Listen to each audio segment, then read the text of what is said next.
2 मई 2011 America ने दुनिया के सबसे खतरनाक आतंकी और अल-कायदा प्रमुख ओसामा बिन लादेन को पाकिस्तान के एबटाबाद में मार गिराया। अल-कायदा प्रमुख बना अयमान अल-जवाहिरी 31 जुलाई 2022। अमेरिका ने अल-कायदा प्रमुख अयमान अल-जवाहिरी को काबुल में मिसाइल हमले में मार गिराया। अब अल-कायदा प्रमुख कौन बनेगा?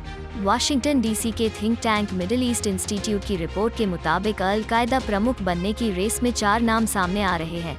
सबसे आगे सैफ अल-आदिल है। सैफ अल-आदिल का जन्म 1960 के दशक की शुरुआत में मिस्र में हुआ। माना जाता है कि उसका असली नाम मोहम्मद सलाह अल-दीन जैदान है। सैफ अल-आदिल का अर्थ है सोर्ड ऑफ जस्टिस, यानी न्याय की तलवार। सैफ अल-आदिल मिस्र की सेना में कर्नल रह चुका है। 1988 में मिस्र के राष्ट्रपति अनवर अल-सदात की हत्या के बाद वो मिस्र छोड़कर अफगानिस्तान में मुजाहिदीन के साथ सोवियत सेना को बाहर करने में जुट गया था। आदिल अल-कायदा के मजलिस-ए-शूरा और मिलिट्री कमेटी का मेंबर है। उसने अफगानिस्तान, सूडान और पाकिस्तान में कई ट्रेनिंग कैंप भी चलाए। सोमालिया के रास कंबोनी में केन्या की सीमा के पास उसने ट्रेनिंग कैंप भी खोला था। 4 अक्टूबर 1993 का दिन था।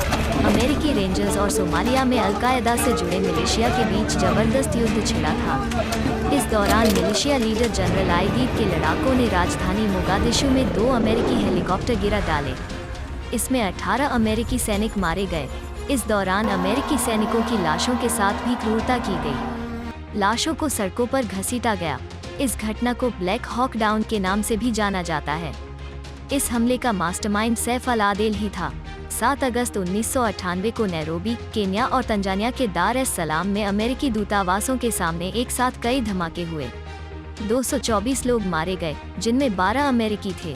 इसी के बाद से आदिल को अमेरिकियों की जान का दुश्मन कहा जाता है। इस लिस्ट में दूसरा नाम है अल-जवाहिरी का दामाद अब्दुल रहमान अल-मघरेबी। अमेरिकी रक्षा एजेंसी के मुताबिक मघरेबी न सिर्फ अल-कायदा का सीनियर मेंबर बल्कि संगठन का बेहद शातिर मेंबर भी है। मघरेबी इस वक्त ईरान में अल-कायदा का प्रमुख नेता है। अल-जवाहिरी का दामाद होने की वजह से संगठन में भी मघरेबी का खास दबदबा है। मघरेबी इराकी सुन्नी विद्रोही ग्रुप जमात अंसर अल-सुन्ना और लिबियान इस्लामिक फाइटिंग ग्रुप का भी एक्टिव सदस्य रहा है। जर्मनी से सॉफ्टवेयर प्रोग्रामिंग की पढ़ाई पूरी करने के बाद मघरेबी अफगानिस्तान पहुंचा था, जहां उसे अल-कायदा का मीडिया प्रमुख बनाया गया था। अल-कायदा चीफ बनने की दौड़ में तीसरा नाम अहमद दीरिए का सामने आ रहा है। अहमद दीरिए को अबू उबैदाह के नाम से भी जाना जाता है। उबैदाह सोमालिया के इस्लामिक ग्रुप अल-शबाब का भी सदस्य रह चुका है। अमेरिकी रक्षा एजेंसी ने अप्रैल 2015 में इसके नाम को दुनिया के टॉप खतरनाक आतंकियों की लिस्ट में शामिल किया है। यही नहीं, अमेरिकी सरकार ने इसके बारे में जानकारी देने वाले को 47 करोड़ रुपए इनाम के तौर पर देने की घोषणा भी की है। चौथा नाम याजीद मिब्राक का है। अल्जीरियाई आतंकी यजीद मिब्राक का जन्म 1969 में हुआ था। यजीद को अबू उबैदा यूसुफ अल-नाबी के नाम से भी जाना जाता है।